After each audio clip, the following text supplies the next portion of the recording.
اعوذ باللہ من الشیطان الرجیم بسم اللہ الرحمن الرحیم۔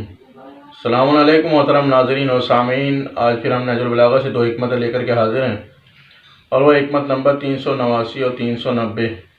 حکمت نمبر 389 میں مولا امیر المومنین علیہ السلام کا ارشاد گرامی ہے: من ابطأ بہ عملہ لم یسرع بہ نسبہ، وفی روایت اخری من فاتہ حسب نفسہ لم ینفعہ حسب آبائہ۔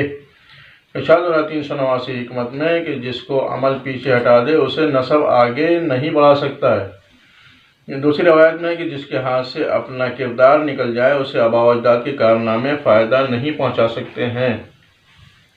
حکمت نمبر 390 میں ارشاد گرامی ہے: للمؤمنین 3 ساعات، فساعۃ یناجی فیہا ربہ، وساعۃ یرم معاشہ، وساعۃ یخلی بین نفسہ وبین لذتہا فیما یحل ویجمل، ولیس للعاقل ان یکون شاخصا الا فی 3: مرمۃ لمعاش، او خطوۃ فی معاد، او لذۃ فی غیر محرم۔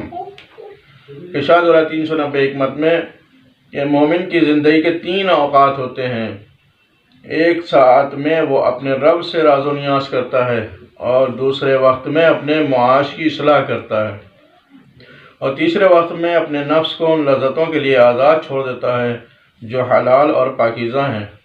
کسی عقل مند کو یہ زیب نہیں دیتا ہے کہ اپنے گھر سے دور ہو جائے، مگر یہ کہ 3 میں سے کوئی ایک کام ہو: اپنے معاش کی اصلاح کرے، آخرت کی طرف قدم آگے بڑھائے، حلال اور پاکیزہ لذت حاصل کرے۔ وآخر دعوانا الحمد للہ رب العالمین۔